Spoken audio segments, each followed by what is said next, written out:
Rapaz, o que foi esses dois últimos episódios de Invencível? Eu tô impactado até agora. Omni-Man, robô, imortal, tudo acontecendo ao mesmo tempo foi de tirar o fôlego. Nesse vídeo, então, nós vamos comentar com spoilers dos quadrinhos os episódios 6 e 7. A gente vai falar as diferenças e as similaridades também.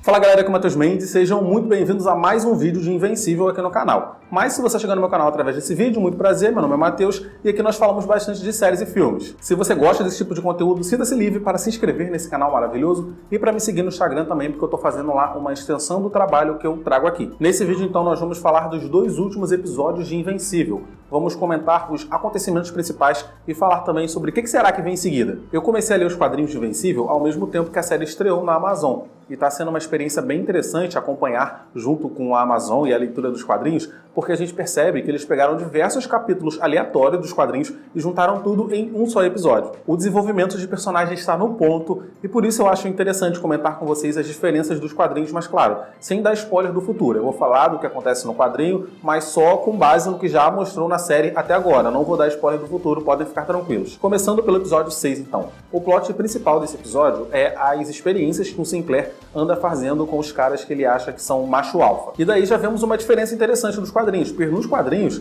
ele fazia as experiências com corpos mortos. Sinclair pegava corpos mortos, os reanimava e aí transformava naquilo que a gente viu na série. Só que esses reanimen, que é como que ele chama nos quadrinhos, às vezes saem de controle e, enfim, saem da base dele lá para dar uma volta. Em uma dessas voltas, um desses caras se encontrou com o Mark. E isso atrapalha os planos do Sinclair. E aí é nesse momento que o Sinclair resolve utilizar corpos vivos nas suas experiências. Na série, não fomos muito bem apresentados esse plot dos Reanimen, igual foi nos quadrinhos, porque o episódio já começa com o Sinclair raptando um cara e o transformando em um robô. Parece a série dar a entender que ele sempre utilizou corpos vivos nas suas experiências, mas lá no episódio 7 tem uma dica que indica que não, vamos falar daqui a pouco. Enfim, no final o Mark consegue salvar o Rick, que é ali o crush do William.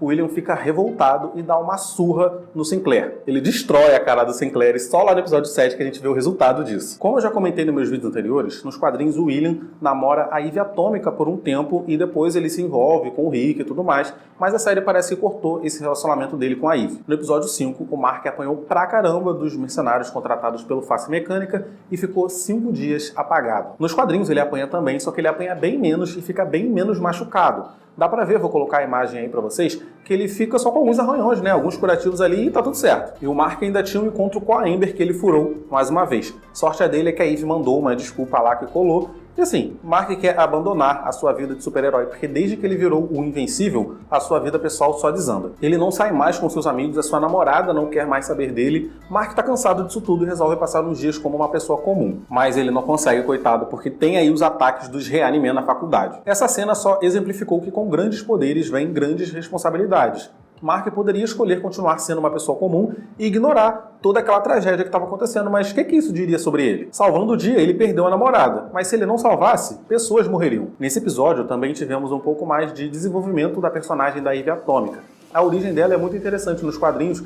Eu tô até pensando em fazer um vídeo aqui pra série, comentando a origem dela e explicando seus poderes também. Coloca aqui nos comentários se vocês acham uma boa ideia. O fato é que a Eve não tem uma boa relação com seu pai, quer fazer mais pelo mundo do que ela tá fazendo no momento, e aí ela resolve se mudar para aquela árvore lá. E foi bem legal ver a forma como os poderes dela se manifestam. A Eve tem um potencial incrível. Nos quadrinhos, esse plot da Eve também acontece, mas ela vai pra África ajudar as pessoas. Aqui não, aqui aparece que ela continuou nos Estados Unidos, só que foi pra um lugar bem distante ali. Mas uma das coisas que eu mais gostei nesses dois últimos episódios e que foi completamente diferente dos quadrinhos foi a trajetória da Debbie até descobrir que o seu marido é um assassino. Eu tinha ficado meio incomodado com o fato do Omni-Man ter escondido as suas roupas todas ensanguentadas dentro de casa, porque assim, o cara pode viajar para Marte em 1 minuto, esconder em Marte. Ou então, sei lá, ir para qualquer outro lugar do planeta e esconder essas roupas e não precisava deixar em casa, mas ele deixou. Só que aí uma fala dele no episódio 7 deixou claro que ele tinha esperança que a Debbie encontrasse essas roupas. Então, foi ali de propósito. Pois bem, ela encontrou as roupas, o confrontou com as acusações, mas ele não respondeu. O episódio 7 começou com a Debbie acordando sozinha em sua cama.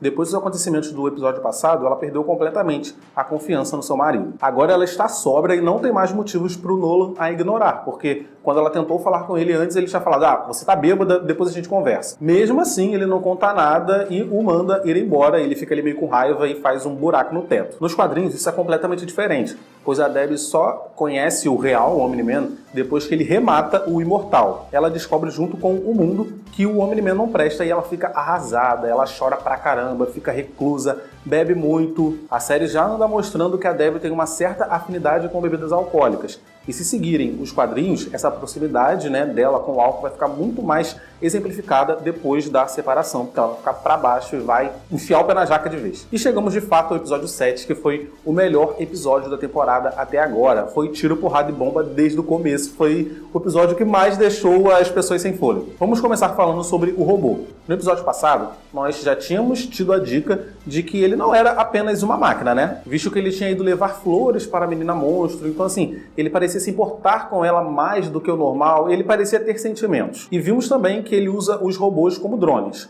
Quando um fica ruim, ele já manda o outro. Vimos no episódio passado que quando o robô caiu, o outro já estava ali para o substituir. Isso é interessante, porque o permite estar em vários lugares ao mesmo tempo. O robô tinha pedido para que os gêmeos criassem um corpo com o DNA do sangue que ele os entregou. Esse é o DNA do Rex Explosão, que ele coletou anteriormente por achar que a menina monstro se sentia atraída por ele. E esse plot eu achei meio estranho, porque o robô é um gênio com seus 30 anos que se apaixonou pela menina monstro. Uma mulher, sim, mas no corpo de uma adolescente. Meio estranho isso aí. Tudo bem que ela é uma mulher por dentro, ela já deixou isso claro muitas vezes, mas o robô a conheceu no corpo de uma adolescente. Enfim, para conseguir se aproximar dela, ele replicou o corpo do Rex Explosão em sua versão adolescente também. E aí ele colocou a sua mente naquele corpo. Eu acho muito interessante essa discussão de mente, de cópia de mente, de transferência de mente, porque me relembra muito as discussões filosóficas de Westworld, a série da HBO. Vamos lá, pensem comigo. Já comentei isso antes, mas vamos raciocinar aqui.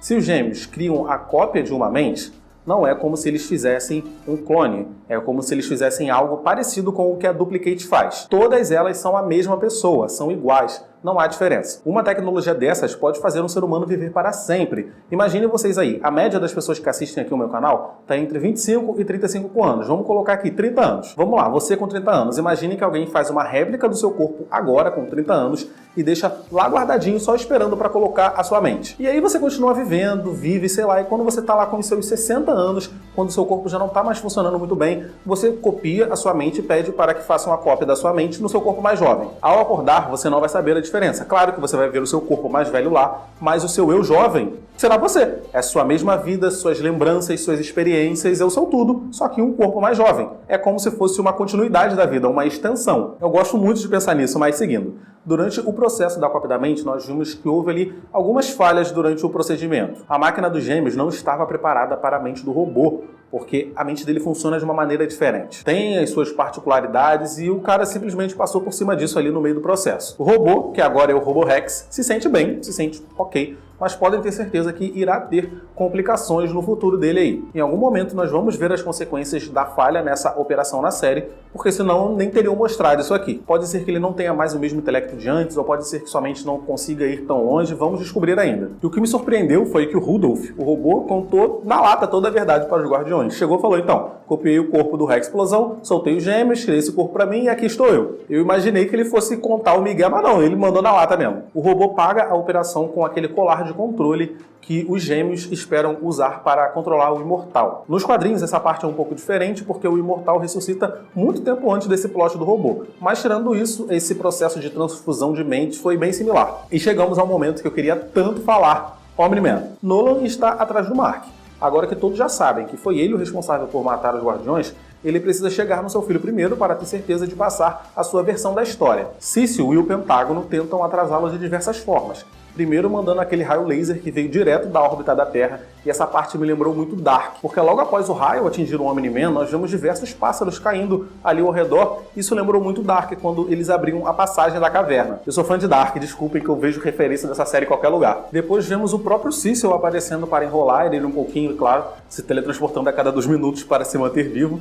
E aí no final ele acaba mandando aquele monstro bizarro lá. Vamos lá então, nos quadrinhos, o Omni-Man sim luta contra esse bicho antes de lutar contra o Imortal, Só que lá nos quadrinhos a luta é muito mais rápida e ele destrói esse bicho incrivelmente fácil. Essa parte do Cecil, do Raio e da Debbie assistindo foi uma coisa que só teve na série mesmo. Os robôs do Sinclair também aparecem ali para atacar o Omni-Man, conseguem atrasá-lo um pouco, e uma fala interessante do Cecil nesse momento é que Cecil diz que aqueles robôs são soldados mortos lutando pelo seu país mais uma vez. Ou seja, o Sinclair fazia experiências com corpos mortos na série também, antes de começar a fazer com corpos vivos. Só que não foi mostrado, essa foi a dica que eu disse lá no começo do vídeo. Enfim, Mark chega, luta contra o monstro, o Imortal chega, luta contra o Omni-Man e o pandemônio se instala. O Imortal tá furioso por ter sido morto com razão e quer respostas, né? Ele quer vingança, ele quer expressar toda a sua raiva em socos, mas ele não é páreo. Se ele já morreu pro Omni-Man uma vez, o que o fez pensar que agora ele teria alguma chance? Acho que ele não calculou isso muito bem, porque o Omni-Man o mata de novo e o parte no meio. E o Mark tava lá assistindo